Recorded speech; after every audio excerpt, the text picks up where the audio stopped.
Welcome friends, welcome you all in clear concept productions. आज का topic है the school for scandal, जो कि शेरिडन के द्वारा लिखा गया है। लंदन में एक कॉलेज है जिसका नाम है कॉलेज ऑफ स्कैंडल, जिसकी प्रेसिडेंट है लेडी स्नेयरवेल। एक और मिस्टर स्नेक है जो स्नेयरवेल के द्वारा हाइड हो गया है। स्नेक झूठे लेटर लिखने में और न्यूज़पेपर के गॉसिप कॉलम में लिखने में एक्सपर्ट है। जोसेफ सरफेस मिस्टर स्नेक और लेडी स्नेयरवेल के पास आता है। वह हेल्प चाहता है और हेल्प लेने का मेन कारण है मारिया। उसका अपना भाई चार्ल्स सरफेस का मारिया से अफेयर चल रहा होता है, जिसे वह तोड़ना चाहता है। मारिया सर पीटर टिजल और लेडी टिजल की इकलौती बेटी है। वह बहुत पैसे वाली लड़की है। इसकी वजह से जोसेफ उससे शादी करना चाहता है। पीटर टिजल की पहली वाइफ की डेथ हो चुकी है और रिसेंटली इन्होंने एक यंग एज की लड़की से लेडी से शादी की है, जो गरीब घर से है बट बहुत सुंदर है। वह गांव से बिलोंग करती है। वह सर पीटर टिजल से हमेशा लड़ाई करती रहती है क्योंकि वह अच्छे अच्छे और महंगे सामान खरीदना चाहती है और पीटर मना कर देता है क्योंकि वह उसे कहता है कि वह पहले गरीब थी, इसलिए उसको ज़्यादा डिमांडिंग नहीं करनी चाहिए। चूँकि लेडी टिजल भी उससे बहुत प्यार करती थी, इसलिए ज़्यादा गुस्सा नहीं दिखाती थी और कभी गर्म नहीं होती थी। एक बार पीटर टिजल और लेडी टिजल के बीच लड़ाई हो रही होती है, जहां जोसेफ आ जाता है और घुटने पर बैठ के मारिया को प्रपोज करता है। मारिया उससे मना कर देती है। लेडी टिजल अब मारिया को किसी वजह से बाहर भेज देती है और जोसेफ से पूछती है कि ये क्या कर रहे थे तुम। तो जोसेफ उसको भी पटाने की कोशिश करता है।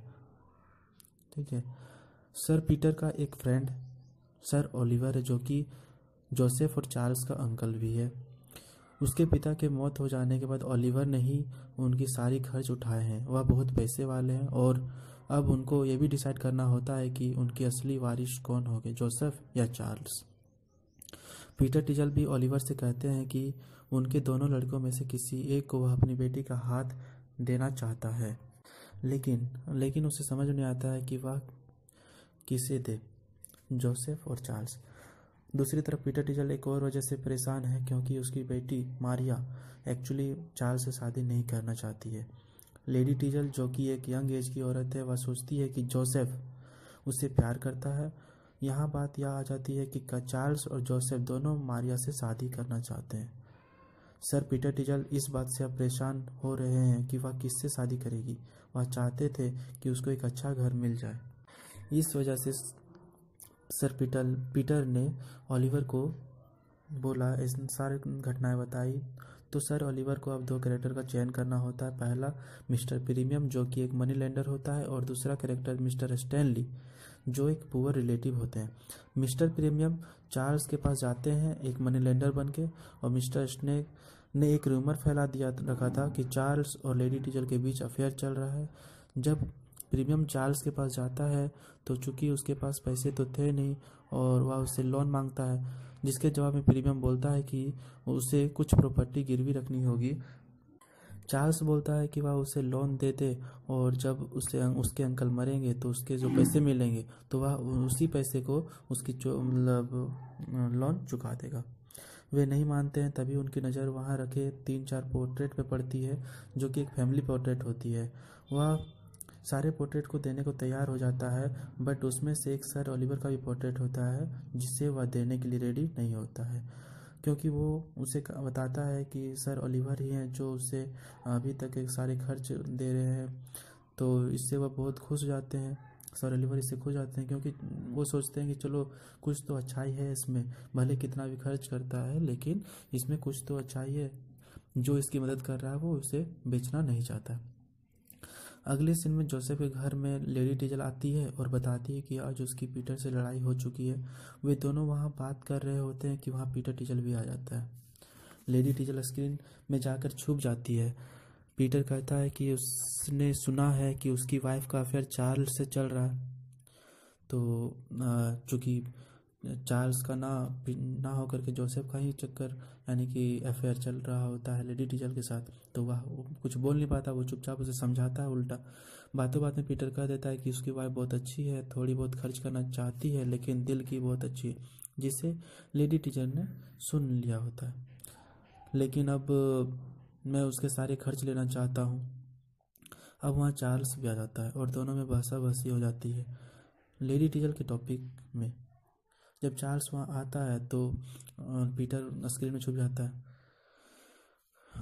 लेकिन तभी वहाँ से पीटर चला जाता है और लेडी टीचर कोई भी अपनी गलती का एहसास होता है वह पीटर से जाकर सब कुछ बोल देती है और उसे अपने आप में बहुत गिल्टी महसूस होता है। इतने में मिस्टर स्टैनली अब जोसेफ के यहाँ आ जाते हैं और पैसे मांगते हैं। इस पर जोसेफ बोलता है कि उसके पास पैसे नहीं है देने के लिए, लेकिन स्टैनली बोलता है कि उनके अंकल पैसे भेजते हैं। तो वो क्या हुआ? तो जोसेफ बोलता है कि उसके कोई अंकल नहीं है और कोई पैसे वैसे नहीं भेजते। अब पीटर के घर में सारे आदमी आ जाते हैं जो जोसेफ के कहने के बाद चार्ल्स को फंसा देते हैं। रॉली सबको वहाँ से भगा देता है और पीटर और लेडी टीजल के बीच समझौता करा देता है। अंततः सर ओलिवर भी वहाँ आ जाते हैं और असली किरदार में सबको चौंका देते हैं। अब जोसेफ अपने बिहेवियर के लिए माफ़ी मांगता है। सर पीटर बोलते हैं मारिया को कि वह चार्ल्स से शादी कर ले, लेकिन मारिया बोलती है कि चार्ल्स की तो पहले से एंगेजमेंट हो रखी है लेडी सीनियरवेल के साथ। तो इतने में मिस्टर स्नेक वहाँ आ जाता है और वो बोलता है कि नहीं, रॉली ने उसे दुगुना पैसा दे दिया जोसेफ से, जिसकी वजह से वो सारे सच्चाई बता दिया और अंततः मारिया और चार्ल्स की शादी हो जाती है और लेडी टीजल और पीटर टीजल के बीच में भी सारे रिश्ते ठीक हो जाते हैं। और अब चूँकि चार्ल्स अच्छा आदमी है और ओलिवर को पता चल जाता है कि वो बहुत ही बढ़िया है और वो असली हकदार है उसके वारिस का, तो चार्ल्स को ही असली वारिस बना देता है और इस तरह से ये जो स्टोरी है वो हैप्पी एंडिंग में ख़त्म हो जाती है। अगर आपको ये लेक्चर अच्छा लगा हो तो लाइक करें, अपने दोस्तों के बीच शेयर करें और सब्सक्राइब करना ना भूलें। Thank you lot. Subscribe my channel and press the bell icon. Welcome friends, welcome you all in